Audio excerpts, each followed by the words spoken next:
So we're going to talk about shoulder blade movement today.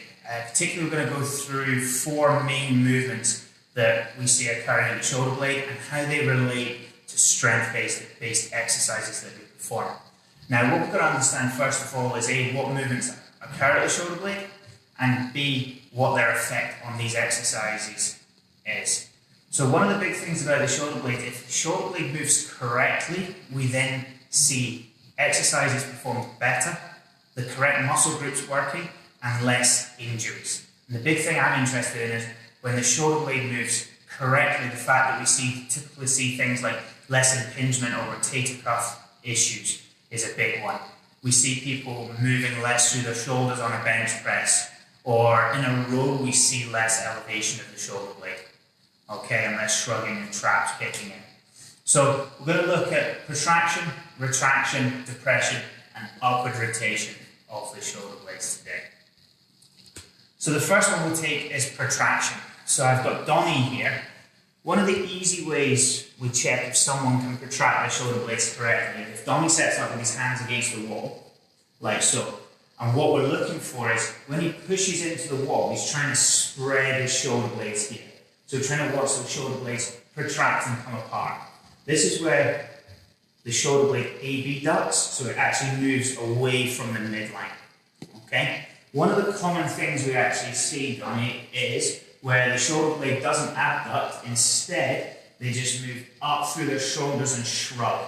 So you get a slight abduction, but it's more an upward rotation or elevation of the shoulder blade. And as you can see, his traps are kicking in here, his shoulders are solid and kicking in, instead of him moving through that protraction. Now what that does already is if you look here, you can see that it places pressure on here, which can lead to things like tension headaches and sore necks. The other thing you see is all the pressure goes onto the shoulder, which if you think about loading a row, for instance, suddenly you're loading the shoulder and not into the shoulder blade. So you're not going to move as efficiently. The other thing is you're setting yourself up for an injury risk, or basically you're increasing your injury risk here. Where in this position, if you elevate again for me, Donnie, yeah, here, if you think about how you're going to load, when you go to try and pull, you're using it all here, up into there. You can't really get much further than here when you try and pull back because you're not moving through the shoulder blade. The only thing that's going to take it is the delts and the rotator cuff, particularly your infraspinatus in this position. Okay? So as you can see here, Donnie's protracting his shoulder blades, he's moving the shoulder blade away from the midline without shrugging through his shoulders, which is great. What we see quite common is where instead of moving through there, they shrug. So people shrug up, so they use their traps, they use their shoulders here, okay? That means when they come to try and move through the shoulder blades, they can't actually do that. Instead, they move through the shoulders and the neck. This can lead to things like tension headaches or sore necks. Also leads to things like getting impingement through the shoulder, particularly in infraspinatus, and overworking the shoulder and underworking the big muscles that are going to help with postural change and relate to other things within strength and conditioning or within sports performance where you want to try and move through that shoulder blade. So the next one we're going to have a look at is shoulder blade retraction. So a very simple test for this is just seeing if Donnie can physically retract his shoulder blades and bring them together. So we're really looking for the two tips, two wing parts of the shoulder blade to move towards the midline. So they're closing in on each other. Okay? What we commonly see here is instead of them moving in towards the midline, they move up. So you see a shrug with a bit more of a pullback there, yeah? So you get this pinch in here in the lower traps area, okay? Instead of the lats kicking in there. Another thing this can be caused by is a lack of stability in what you call your serratus, which sits down in here in between the ribs, okay? So where the serratus can help control this is allowing the rib cage to sit in a neutral position or to drop so that you can then move through the shoulder blades better or more efficiently. And what we've got to remember here is you've got your rib cage and you've got your shoulder blades. Your shoulder blades sit on your rib cage and glide. So that rib cage needs to be in a more neutral position. And one of the things that will help that will be the serratus. Another way we can work this, apart from just teaching them to do it correctly against the wall, is to take them onto the bench. Okay? So what we can do here is if you take your right arm down, and I'll just cue it from this side more up here, is we can teach them to move this shoulder blade towards the midline here. And I can just use some tactile response here to see if Donnie can feel tension around here, yeah? On that lat line. And go down again. And again, what we can do is just get Donnie to reach and smooth this shoulder blade over, which will give him a little bit of contraction as we worked in the last movement. And then he can come back over and really retract and adduct that shoulder blade, so he feels the tension on here. One of the common things, drop down, we see is where the shoulder elevates again, and here, and you can see already that the range of movement through the arm typically is restricted. So if he got to this height here, now leave a marker here, put that down, Donnie, and then do the correct movement again for me. As we can see, he's far past where my finger was, because he's moved through the shoulder blade relaxed, and he's got a lot more range of motion there. Again, this will teach him to move more efficiently through that shoulder blade. Okay, so the next thing we're going to look at is shoulder blade depression. So we're looking at where the shoulder blades pull down. And I tend to use the cue that try and bring your shoulder blades towards your hip or towards your butt. So one of the common things we see with this is in a seated row, where people pull back, so they retract and elevate, okay, and they come up here and shrug.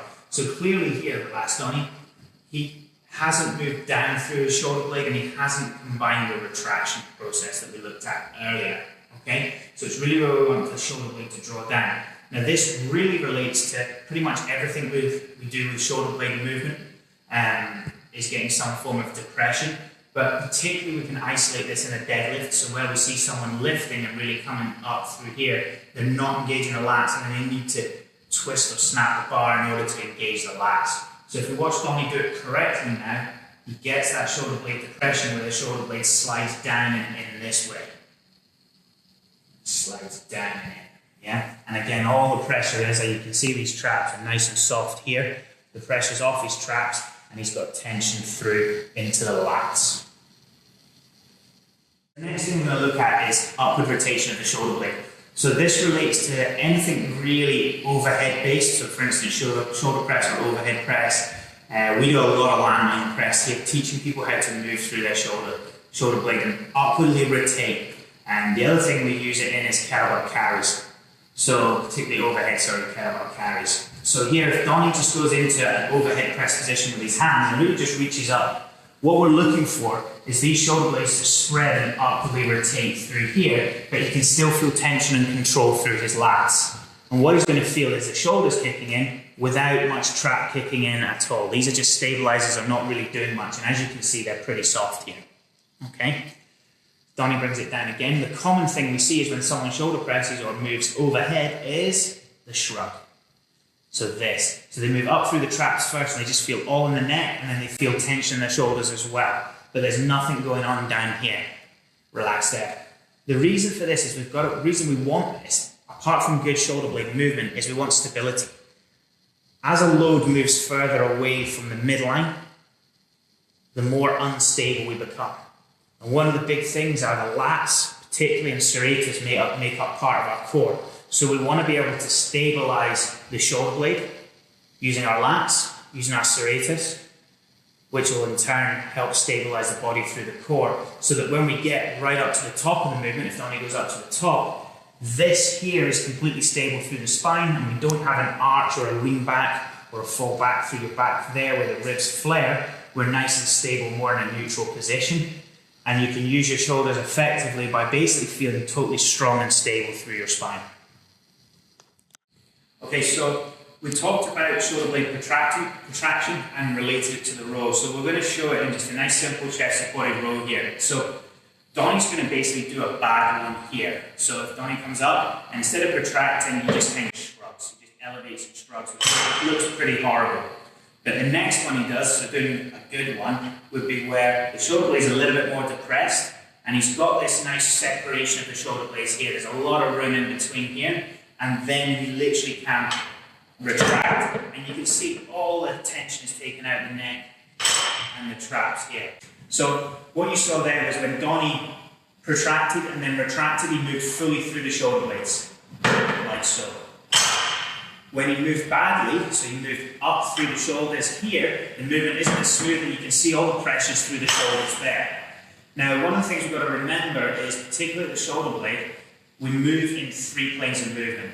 So we're not going to isolate one thing, we're just looking for the one thing that is going to help or aid or make that movement better.